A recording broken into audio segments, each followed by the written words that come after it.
The violinist hit that high note, the one that's supposed to swell your heart like a summer storm over the Hudson. But all I could hear was the blood roaring in my ears. My best man, Jake, nudged me with his elbow, subtle, like get it together, man, but my feet were rooted to the polished oak floor of St. Bartholomew's Episcopal Church in Greenwich, Connecticut, the kind of place where old money whispers secrets in his stained glass windows. And there, in the front pew, adjusting his silk pocket square with those long, deliberate fingers I hadn't seen in 15 years, was Caleb Whitaker, my first love, the ghost I'd buried deeper than my own doubts, now sitting as the father of the bride. I was Elijah Hayes, 33, Wall Street analyst with a corner office view of the chaos I called home, about to marry Sarah Whitaker, the woman who'd somehow convinced me that normalcy was just a veil away from the truth I'd been running from since prep school. But as her father lifted his head, those piercing green eyes locking onto mine across the aisle, the world tilted. Elijah, he'd whispered back then, in the dark of the boathouse. This is us against everything. And now it was us against forever. The congregation shifted in their seats, a rustle of taffeta and impatience. But I couldn't move. Sarah stood at the end of the aisle in her Vera Wang gown, radiant as a goddamn magazine spread, her blonde curls catching the light like she'd been airbrushed into existence. She was smiling, that bright, uncomplicated smile that had pulled me out of my post-divorce haze 2 years ago, when I'd sworn off anything that smelled like commitment. We'd met at a charity gala in the Hamptons, her laughing at my lame joke about hedge fund managers being modern-day pirates, me pretending I wasn't scanning the room for an exit. She'd been safe, steady, the kind of woman who baked sourdough on weekends and volunteered at animal shelters, not the kind who made you question if you'd ever really known yourself. But Caleb. God, Caleb. He hadn't aged a day beyond the boy I'd known at Hawthorne Academy, that elite boys' boarding school tucked into the rolling hills of Vermont, where the sons of senators and CEOs learned to row crew and recite Keats while hiding their real hungers. Back then, he was 18, a senior with a lacrosse scholarship to Dartmouth and a reputation for breaking hearts without trying. I was 16, a scrawny transfer from Chicago public schools on a diversity ride, all sharp edges and unspoken fury at my parents' latest divorce filing.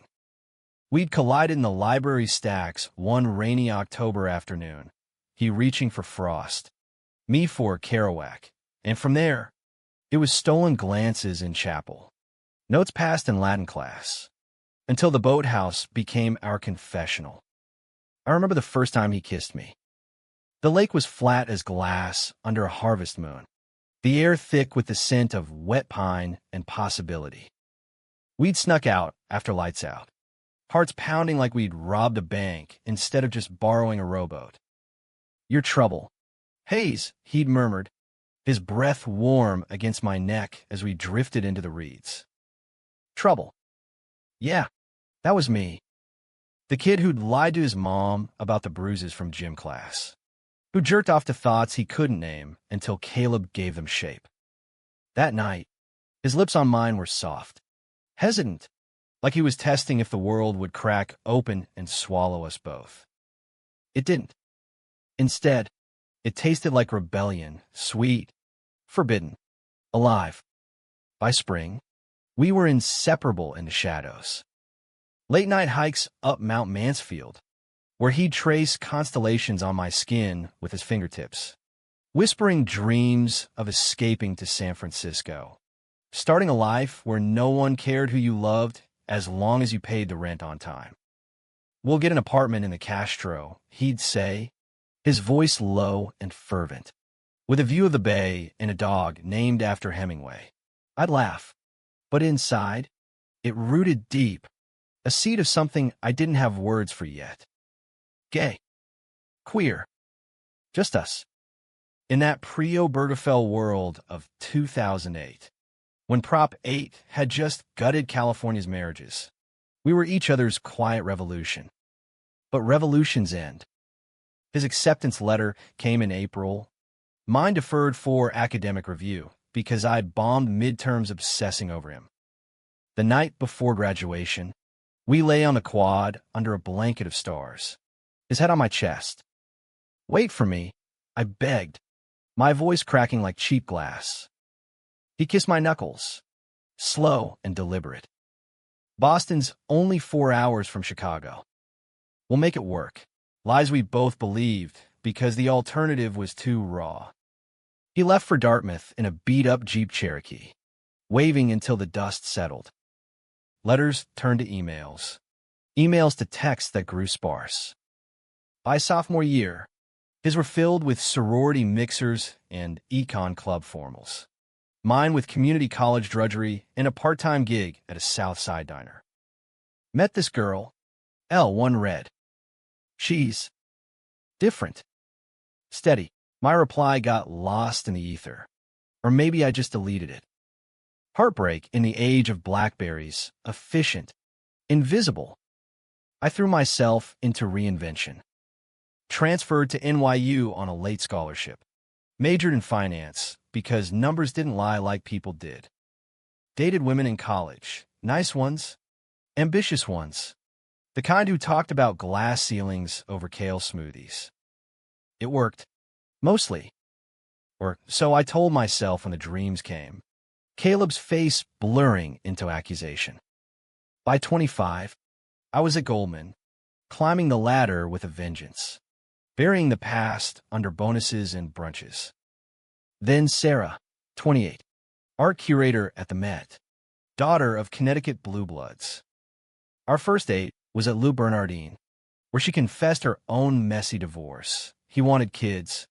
I wanted Paris, and I nodded like I got it, like I wasn't scanning her features for echoes of him. Now, here we were. Or weren't. The priest cleared his throat, his voice a polite thunder. "Dearly beloved." Sarah's eyes met mine, questioning, and I forced a smile, the kind that closes deals but fools no one. Caleb hadn't blinked. He just sat there, chin lifted, that same defiant tilt from the boathouse days, like he was daring me to remember. The vows blurred into white noise. "Do you?" Elijah James Hayes. "Take Sarah Elizabeth Whitaker." I echoed the words on autopilot, my hand slick in hers, the rings sliding on like a shackle disguised as sparkle. Applause erupted as we kissed, chaste, cinematic, and then it was the receiving line. Relatives air-kissing cheeks, toasting with Veuve Clicquot in the Undercroft Hall decked with peonies and fairy lights. Caleb was last. Of course. He extended a hand, his grip firm, unyielding. Up close, the lines around his eyes told stories I hadn't been there for, laugh lines from board meetings, worry creases from raising a daughter alone after his wife's car accident 5 years back. "Elijah," he said, voice like aged bourbon. "Welcome to the family." The words hung, loaded. Did he know? Had he always known? Or was this the cruelest coincidence? Fate's middle finger after all these years? Sarah tugged me away for photos, her laughter bubbling like she'd scripted the perfect day. But as we posed on the church steps, arm in arm with the Whitakers, Caleb's gaze burned into my back. I felt it like a brand, reawakening every nerve I'd cauterized. That night, in the bridal suite of the Stanford Plaza, with Sarah asleep beside me in silk pajamas, I stared at the ceiling, the ghost of his touch replaying on my skin. What had I done? Married into my own history, thinking I could rewrite the ending. The reception was a blur of small talk and shrimp cocktail, but Caleb cornered me at the bar during the father-daughter dance. Sarah was twirling in his arms till at last, Etta James crooning about moons and Junes, and I nursed a scotch, pretending not to watch. When the song faded, he approached, loosening his tie like it was a noose. A word, no question mark. We stepped onto the terrace. The December chill nipping at our tux collars. The Long Island Sound glittering under a half-moon like shattered promises. "You look good, Elle," he said, lighting a cigarette, Marlboro Reds. Same as back then. The flame illuminated his face, still handsome. Sharper now, like time had chiseled away the boyishness. "Sarah's over the moon. Says you're the first guy who's ever really seen her." Guilt twisted like a knife. "She's incredible. Deserves the world." My voice sounded foreign. Rehearsed. He exhaled smoke, eyes narrowing. "And you? What do you deserve?" The question landed like a slap. Casual but cutting. Before I could stammer a reply, Sarah called us back for cake cutting, her voice slicing the tension. But as we rejoined the party, his hand brushed my elbow. Accidental? Intentional. And the spark was there, undeniable. A live wire under floorboards I'd thought swept clean. That brush ignited everything. In the weeks that followed, as Sarah and I honeymooned in Tuscany, vineyards and villa sunsets that should have sealed us, I couldn't shake him. Postcards home mentioned thinking of family, but my mind replayed fragments, his laugh in the Hawthorne dining hall, the way he'd hum Springsteen off-key during study breaks. Back in our new Brooklyn brownstone, unpacking wedding gifts amid boxes of her abstract prints and my leather-bound ledgers. The cracks showed. Sarah noticed my distance first. "You're here, but you're not," she'd say over takeout Thai, her fork pausing midair. I'd blame work, Q4 projections, client dinners, but the lie tasted sour. One evening in January, a snowstorm blanketed the city, and Caleb called. "Sarah mentioned you're handling the family trust revisions. Thought we could discuss over dinner." My treat, neutral, professional. I agreed because refusal would raise flags.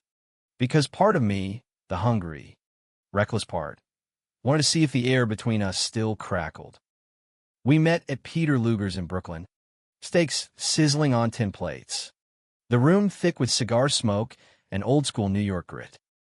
He arrived in a cashmere overcoat, shedding it to reveal a button-down that hugged his shoulders just right. Conversation started safe. Markets, Sarah's upcoming exhibit at MoMA. But over the tiramisu, he leaned in. "Hawthorne, you ever go back for reunions?" My fork clattered.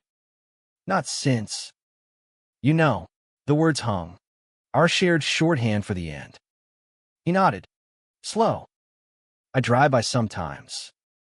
The lake's still there. So's the boathouse." His eyes held mine, green as Vermont ferns. And I saw it, the flicker of regret. Or was it invitation? I excused myself to the restroom, splashing water on my face, staring at the stranger in the mirror. 33, married, successful, a fraud. When I returned, he was gone. Tab paid, a napkin note in his scrawl. Some secrets keep better buried. For her sake, for Sarah's. Right? But as I cabbed home through the flurries, the city's lights smearing like tears, I wondered whose sake he really meant. February brought Valentine's Day, and Sarah planned the works. Reservations at 11 Madison Park. A weekend in the Berkshires. But the real gift was her trust, the way she slipped a key to the brownstone's attic studio into my palm that morning, whispering, "Your space, babe, for whatever haunts you, haunts." If only she knew. I thanked her with a kiss that felt like apology, then spent the evening up there, surrounded by exposed beams and city hum, sorting old Hawthorne yearbooks I'd hauled from storage on a whim. Flipping through faded pages, there we were, lacrosse team photo, Caleb front and center, arms slung casual over my shoulder, both grinning like we'd conquered empires. Me, all gangly limbs and bravado, him, already filling out into the man he'd become. A folded note tumbled out, his handwriting, loopy and urgent, "Meet me at the dock." 11. Don't chicken out. See, the paper smelled faintly of salt and smoke. Or maybe that was my imagination. I pressed it to my chest, pulse racing, and, for the first time since the wedding, let the tears come. Not for what we'd lost, but for what I'd stolen from her, my whole heart. Half buried. Sarah found me like that at dawn, curled on the futon with a yearbook splayed open. She didn't pry, just brewed coffee strong as her silence. And we drove upstate in companionable quiet, the thruway slick with melt. The inn was a restored farmhouse, all crackling fireplaces and clawfoot tubs, the kind of place that promised renewal. We hiked Monument Mountain that afternoon, boots crunching snowpack, her hand warm in mine as we crested the ridge. Remember when I said I wanted Paris? She asked, breathless, wind whipping her scarf. What about you? Elle, what's your Paris? I hesitated, the lie forming easy. This. Us. But her eyes searched mine, seeing the fracture lines, and she squeezed tighter. That night, tangled in flannel sheets by the hearth, our lovemaking was tender, urgent, like she was anchoring me to the life we'd built. I held her after, whispering endearments into her hair, but my mind wandered to Caleb's note, to the dock that no longer existed in my reality. Back in the city, the trust revisions became my excuse.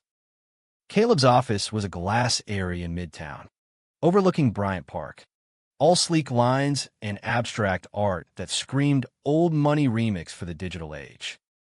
He was a venture capitalist now, funding startups in green tech, the kind of guy who shook hands with senators at Davos. Our meetings stretched, spreadsheets morphing into stories of Sarah's childhood, his wife's laugh echoing in empty holiday tables. Losing Ellen. It gutted me, he admitted one afternoon, rain lashing the windows. Sarah was my North Star after. Still is. I nodded, throat tight. She's your legacy. Ours. Too. In this twisted knot. He poured scotch from a decanter. Neat. And you? Ever think about what yours might be? The question echoed his terrace words. Probing. I deflected with tax code jargon. But as I left, he clasped my shoulder, lingering, paternal on the surface, electric underneath. Take care of her, Elijah. And yourself. The drive home was a haze, traffic snarling like my thoughts. That night, Sarah cooked Coke au vin, candles flickering on our reclaimed wood table. But midway through, her phone buzzed, a work emergency at the gallery. Go, I insisted, kissing her forehead. Alone, I poured a glass of the same Pinot she'd opened, and before I could stop, texted the number from his card. Coffee? Neutral ground. Thursday. His reply came instant. Starbucks on 57th. 8 a.m. Thursday, dawn gray. The kind of Manhattan morning where umbrellas bloom like black tulips. Starbucks hummed with suits and steam. And there he was in a corner booth, lid off his Americano, looking every bit the CEO, except for the shadows under his eyes. We shook hands, awkward, formal, then dove in. The note, I started, sliding it across the table. Why now? He traced the edge with his thumb. Expression unreadable. Found it in an old box. Sarah's been digitizing family stuff.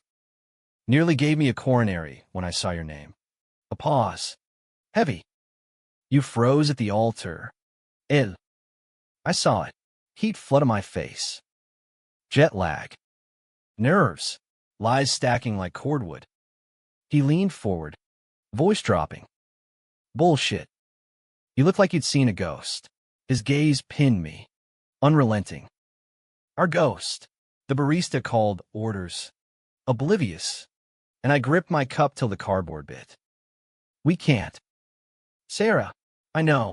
He sat back, deflated. That's why I buried it. Married Ellen because she was light, uncomplicated. Thought it'd fix me. A bitter laugh. Spoiler, it didn't. But Sarah, she's the best thing I ever did right. Guilt clawed deeper. Then why meet me? Because you're good for her. Steady. The kind of man who sticks. His eyes softened, almost wistful. Just don't break us. Us. The word encompassed too much. Him and her. Him and me. All of us tangled in this American dream gone gothic. I left with a nod, the rain soaking my coat, but the encounter lodged like shrapnel. Days blurred into routine, client calls, gallery openings with Sarah, stolen glances at wedding photos where Caleb's smile mocked me. Then the misunderstanding hit like a freight train. It started with an email from an anonymous sender. Subject, family secrets. Attached, grainy scans of Hawthorne letters. Mine to him, his to me, passionate, explicit in their longing, the kind of confessions that could torch reputations. Ask your father-in-law about the boathouse, the note read. Or better yet, tell your wife. Panic surged, hot and primal. Who? A jealous ex? A prying alum from the reunion I'd skipped?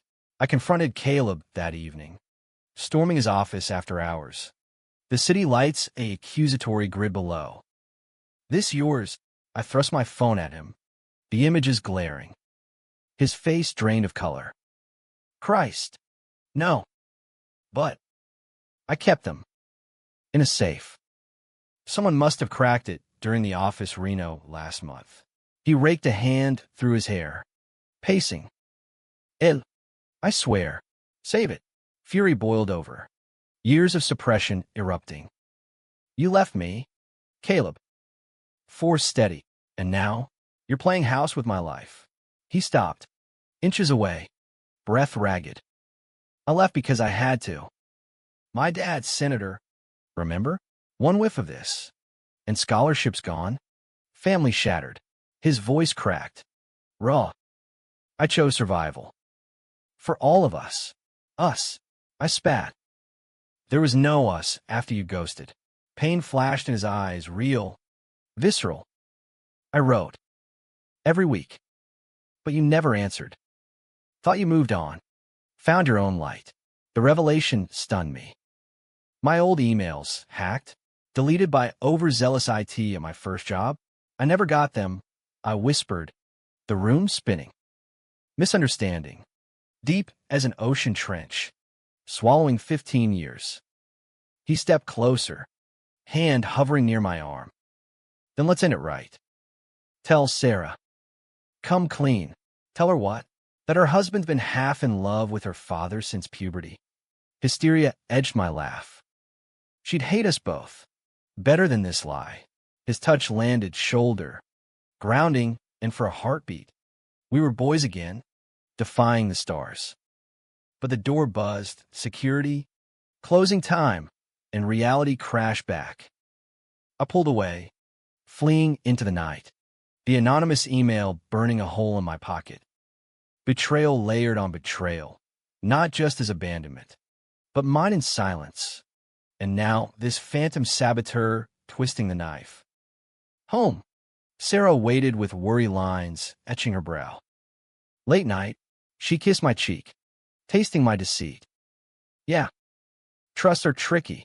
I held her, inhaling her lavender shampoo. But my mind screamed, run, confess, end it.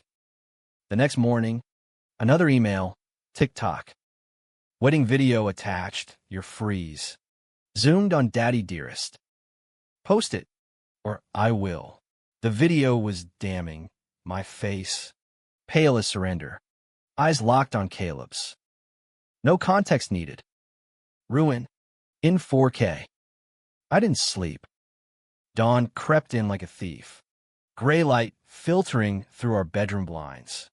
Sarah's soft snores a counterpoint to the war in my head. The anonymous sender.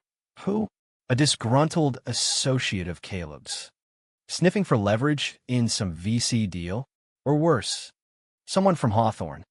Dredging up scandals for sport? I'd Googled late into the night. Paranoia scripting fanfic versions of my downfall. Headlines in the Post. Wall Street Wunderkind's Groomzilla gaff. Gay ghost from prep past. Sarah's career collateral. Our brownstone foreclosed on whispers alone. Caleb called at 6:15. Voice gravel from his own vigil. My IT guys tracing the IP. Offshore.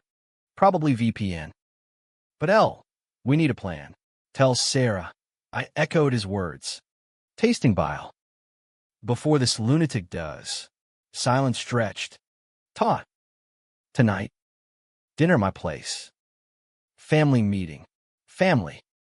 The word mocked as I showered, scrubbing skin that felt tainted. Sarah stirred as I dressed, her hand finding mine across the duvet. You okay? You've been distant. Like that day at the altar, my heart seized. Just work stress. Love you. The lie landed soft, but her eyes dimmed, trust fraying like hemmed silk. She nodded, rolling over. Prove it sometime. Paris. Remember? Her voice was small, vulnerable. The woman who'd chosen me despite her own scars. Guilt propelled me out the door, into the subway's subterranean roar, where I drafted confession texts I deleted unread. At the office, spreadsheets swam. Clients droned about ESG metrics while I mentally rehearsed. Sarah, there's something from before we met. A boy. A love. And it's your dad. By noon, Caleb texted coordinates, his Upper East Side townhouse. A Federalist gem with ivy-cloaked stoops and secrets in the wainscoting. I arrived early, dusk bruising the sky, bell echoing like judgment. He answered in jeans and a Henley, sleeves pushed up to reveal forearms corded from weekend kayaking. Still the athlete, still the man who'd unraveled me. Come in. He stepped aside, the foyer scented with rosemary from the kitchen. Wine or straight scotch? Scotch. We settled in the study, leather chairs creaking, a fire crackling against the chill. Photos lined the mantel. Ellen, vibrant in a sundress. Sarah, gap-toothed at 8, a candid of him and her at a Mets game. Cotton candy smears on cheeks. Normalcy. Curated. He handed me the glass. Our fingers brushing, electric, inevitable. I told her we're discussing the trust. Buy us time. Time for what? The air thickened. Unspoken history pressing in. Why'd you really invite me to dinner that night? I asked, voice low. After the wedding, he sipped, eyes on the flames. Closure. Or curiosity. See if the boy I loved had become the man I admired from afar. A pause. Your TEDx talk on ethical investing? Watched it 3 times. Proud of you. Il. Warmth bloomed. Treacherous. You watched. Sarah subscribes to the feed. Mentioned you were speaking. His smile ghosted. But yeah. I sought it out. The admission cracked something in me, resentment yielding to ache. I hated you for years. Thought you chose easy over us. I did. His confession hung. Stark. And regretted it every anniversary. Every time Ellen asked why I stare at the lake paintings too long. He set his glass down, leaning forward. But you built something real. With her. Have I?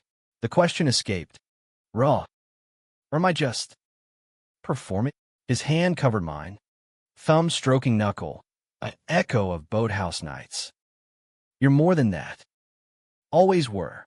The door chimes interrupted. Sarah's voice calling. Honey, I'm home. Wait. Wrong house. Laughter. Light. As she breezed in with takeout bags from Nobu. Oblivious. Dinner unfolded in the sunlit kitchen. Sashimi and soba. Stories of her day. A donor pledging for a Basquiat retrospective, while Caleb and I traded glances like coded missives. She glowed, recounting our Tuscany honeymoon, and I forced smiles, the email's threat a noose tightening. After dessert, matcha machi she'd insisted on, We migrated to the living room, jazz murmuring from hidden speakers. Sarah curled against me on the sofa, head on my shoulder, wine glass dangling. This feels good. All of us. Like this. Her words pierced, and I glanced at Caleb across the coffee table. His expression a mask of paternal warmth laced with sorrow. Now or never, he mouthed when she slipped to the powder room. I nodded, heart hammering. But as she returned, phone in hand, her face shifted pale, stricken. El, what the hell is this? She thrust her screen at me, the email, forwarded to her from an unknown. The video, the letters, the note, your hubby and daddy, more than family ties. The room imploded. Sarah's eyes darted between us, betrayal blooming like ink and water. Tell me it's fake. Some sick joke. Caleb stood, hands raised. Sarah, listen. No. She whirled on him, voice shattering. You? With Elijah? My husband. Tears streamed. Furious. How long, God, was it? Always. I rose, reaching for her. It was before high school. A lifetime ago. A lifetime. She laughed, hysterical. You froze at our wedding. Because of him, her gaze flicked to the photos. To the father she'd idolized post-Ellen. The man who'd bandaged her scraped knees and cheered her proms. Did you know? When we met? No, I swear, but doubt clouded her eyes. The misunderstanding festering. Did I pursue her as revenge? As proximity to him? Caleb stepped forward, voice steady. It was me, sweetheart. I didn't know he'd be yours. Fate's cruel punchline. She backed away, clutching her phone like a shield. Fate, this is betrayal. Both of you, liars. In my face. Every holiday. Every hug. Sobs racked her, and she fled upstairs, door slamming like finality. We followed. Tentative. She was packing a overnight bag. Furious zips. I need space. Away from this. Farce. Sarah, please, I begged, blocking the stairs. We can fix this. Therapy. Whatever. Fix what? Your closet love affair. Venom dripped. Aimed at us both. I thought you saw me. Él. Not. Him, through me. Caleb touched her arm. Gentle. I love you more than anything. This doesn't change that. She shrugged him off, eyes blazing. It changes everything. Bag slung. She stormed out. Uber app glowing on her phone. Destination. Her best friends in Soho. The house echoed empty. Accusation thick. Caleb sank onto the stoop, head and hands. I did this. Should have burned those letters. No. I sat beside him, our knees brushing.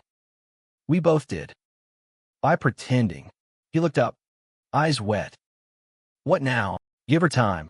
But inside? Resolve hardened. Confess all. Or lose them both. Days bled into a week of radio silence from Sarah. Work became exile, me holed in the attic. Caleb fielding her curt texts about needing to think. The sender escalated. Another email. This to my boss. Hinting at personal distractions impacting performance. HR emails followed. Veiled probes. Paranoia peaked when I spotted a tail on my commute. A nondescript sedan. Or just city nerves. Then the break. Caleb's IT guy traced the IP to a Hawthorne alum. One Derek Voss, bitter ex-lacrosse teammate. Outed years back. Nursing grudges against the straight elite who'd shunned him. Payback, Caleb growled over burner phones. He hacked my safe during a reunion drunk dial. We confronted Derek in a dive bar off campus. Snowdrifts piling outside like unresolved sins. He smirked over his IPA, unrepentant. You too, playing house with his daughter? Poetic. Had to stir the pot.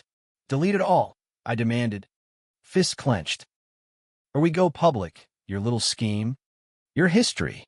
He laughed, but complied, account scrubbed under duress. A non-disclosure signed in Scotch fumes. Victory tasted ash. The real damage was done. Sarah returned on a Friday. Unannounced, key turning like a verdict. She looked hollowed, eyes puffy, hair unbrushed, but resolute. I talked to a lawyer. Prenup holds. But I want divorce. The word gutted me. Sarah, wait. She held up a hand, glancing at Caleb hovering in the hall. But first, truth. All of it. We sat in the kitchen, dawn breaking, coffee brewing bitter. I spilled the boathouse, the letters lost, the altar freeze. Caleb added his regrets, his choices for her sake. She listened, tears silent, then spoke. I always knew Dad had secrets. Mom hinted before she died. He loved big, but hid it, a watery smile. And you, él. I fell for the man, not the past. But the lies? That broke us. Caleb reached for her hand. She let him. Tentative. Forgive me. Working on it. To me, space. Then maybe friends. If you can be honest with yourself. The decision loomed. Difficult as amputation, sign the papers, or fight for a marriage built on half-truths. March thawed the city slow. Slush puddling sidewalks like half-hearted apologies. Sarah moved to a sublet in Chelsea, closer to the Met. Her text shifting from icy to cordial. Picked up my brushes today. Exhibits on track. No mentions of us. But the absence screamed louder than arguments. I signed the separation agreement mid-month. Her lawyer's office, a sterile midtown high-rise where fluorescent lights buzzed like doubts. It's amicable, she assured over Zoom, her face pixelated but kind. We tried. Yeah. For the version of me that fit her world, not the one whispering Caleb's name in dreams. Post-signing, I quit Goldman, burnout. I called it, taking a sabbatical to reassess. Truth, I needed air, untainted by ledgers and longing. Caleb offered his guest house in the Hamptons, a shingled cottage on his Sagaponack estate, waves crashing eternal. Deal, he said, no strings. I accepted, packing light, yearbooks, scotch, the ghost we shared. Spring bloomed tentative, crocuses pushing through dune grass, the Atlantic a restless blue. Mornings, I'd run the beach, salt stinging lungs. Evenings we'd grill lobster on the deck, jazz from an old bow's drifting into twilight. Conversation meandered safe at first. Markets, Sarah's show a success, reviews in the Times, Hawthorne alumni gossip. But proximity eroded barriers, like tide on cliffs. One night, after a bonfire where embers mirrored constellations, we walked ashore, barefoot in the surf. She called today, Caleb said, voice carrying over breakers. Wants to meet. Just us three. Hope flickered. Fragile. Thinks she'll hear us, if we give her the real us. He stopped, facing me, wind tousling silver threads in his hair. Not the boys, but the men. The admission hung. Vulnerable. And if the men want. This, I gestured between us. Heart exposed. His smile was soft. Shadowed. Then we fight for it. Humanely. Sarah arrived the next weekend. Rental car, crunching gravel. Her in a sundress and espadrilles. Summer kissed already. We lunched on the porch, crab salad, white wine, tension thick as humidity. She eyed us, appraising. You two look settled. Caleb chuckled. Nervous. Trying. She set her fork down. Direct. I Googled all. Hawthorne boathouse scandals. Whispers. Nothing concrete. But enough to see you weren't alone. A beat. Hurt doesn't erase love. It just reshapes it. Relief flooded. Tentative. I never meant to. I know. She squeezed my hand. Then his. Dad, you raised me to be brave. Showed me. Even if you hid your own. Tears welled. But she blinked them back. I want you happy. Both of you. If that's. Together. The permission landed like grace. Unexpected. But the climax brewed that afternoon. During a sale on Caleb's old Catalina, winds whipping. Sails snapping like flags of truce. Midway across the sound, Sarah's phone buzzed. Derek Voss. Arrested for corporate espionage. His vendetta spilling into indictments. He targeted you, she read. Pale. To blow up the family. Rage and vindication ward. But Caleb paled further. There's more. Ellen. She knew. About us. Left letters in the safe. Forgiveness. Mostly. But warnings. Protect Sarah from the past. Sarah's face crumpled. Not anger. But sorrow for the mother she'd half lost to secrets. Why hide it? Fear, he admitted. Tiller steady. Of losing you. The boat heeled. A gust slamming us. And in the chaos, ropes flailing, waves cresting, Sarah reached for us both. Hands linking across the cockpit. No more hiding. We're Whitakers and Hayes. Messy, but ours. Back on shore. As sunset bled pink across the dunes. The high tide of emotion crested. Sarah hugged us fierce. Whispering, go slow. But go. She drove off that evening. Windows down. Radio blasting Fleetwood Mac. Landslide, fittingly raw. Alone. Caleb and I walked the beach again. The romantic scene unfolding like a memory made real. Moonrise gilding the foam. His hand finding mine. Fingers interlacing natural as breath. This, he murmured, pulling me close. Forehead to forehead under the vast sky. Is our Paris. I kissed him then, slow. Redemptive. Tasting salt and second chances. No rush. No shadows, just us. Against the everything we'd survived. The world didn't crack, it widened. Humanistic in its mercy, flawed people forging peace from pain. Months later, Sarah's divorce finalized amicably. Her blessing a wedding invite of our own, small, beachside, with her as witness. I stood at that altar, not frozen, but free, vowing to Caleb under Vermont stars transplanted to the shore. Against everything, I echoed our youth. And in the applause, Jake nudging me again. I knew love isn't straight lines or easy choices. It's the boathouse in the boardroom, the ghost becoming flesh, the family we choose when blood bends. We danced that night to Springsteen, Thunder Road, off-key as ever, and for once, the road led home.